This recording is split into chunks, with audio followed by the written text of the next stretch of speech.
आइए अब देखते हैं उदाहरण नंबर 4 अध्याय 8। 2 अंक में ये प्रश्न आता है और लगातार आ ही रहा है हर।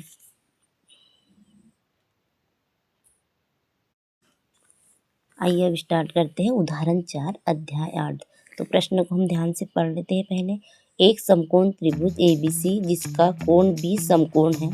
तो हमने एक समकोण त्रिभुज बना दिया है जिसका कोण भी समकोण है। tan A बराबर से 1 हो तो 2 sin A into cos A equal में 1। हमें ये सिद्ध करना है कि 2 sin A into cos A का मान 1 होता है। तो हमें दिया है tan A बराबर से 1। तो हमें पता है tan A का मान होता है लंब बटे आधार। तो लंब तो दिया है लेकिन आधार नहीं, तो हम इसके अपॉन में 1 लगा देते हैं। तो इसमें समकोण त्रिभुज में लंब आपका BC होगा, तो लंब का मान 1 और जो आधार है उसका 1। तो हमें कर्ण का मान ज्ञात करना है। तो वही समकोण त्रिभुज में हम पाइथागोरस प्रमेय लगाते हैं।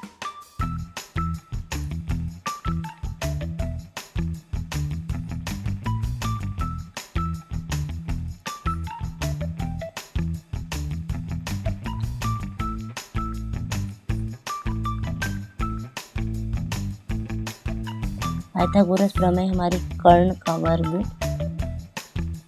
बराबर से लंब का वर्ग धन आधार का वर्ग।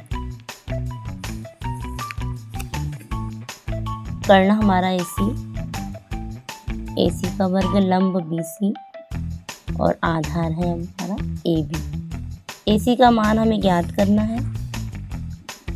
BC का मान 1 दिया है और AB का मान भी 1। AC का वर्ग बराबर से 1 का हम 2 बार गुणा करेंगे तो 1 प्राप्त होगा और 1 का करेंगे तो 1। AC बराबर से 1 का 1 + 1 करेंगे तो 2 आएगा। यहाँ AC स्क्वायर है तो इधर अंडर रूट लगा देते हैं। अब हमारी समकोण त्रिभुज में तीनों भुजाओं का मान हमें ज्ञात हो गया है। तो हम त्रिकोणमिति के किसी भी अनुपातों को अब निकाल सकते हैं। तो हमें सिद्ध करना है कि 2 sin A into cos A बराबर से 1। तो 2 sin A का मान लंब बटे कर्ण होता है और इंटू मतलब गुणा cos A का आधार बटे कर्ण। हमें यह सिद्ध करके 1 लाना है। तो 2 को जैसा का वैसा रखेंगे।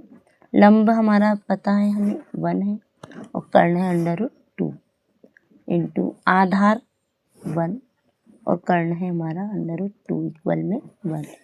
गुणा करते हैं हम 1 का 1 में करेंगे तो 1 और करनी 2 में गुणा करने पर हमें 2 प्राप्त होता है इक्वल में 1। तो 2 गुणित 2, 2 से 2 कैंसिल, तो बचा हमारा 1 इक्वल 1। तो ये हमारा लेफ्ट हैंड साइड इक्वल आ गया राइट हैंड साइड के। तो ये सिद्ध हो गया हमारा।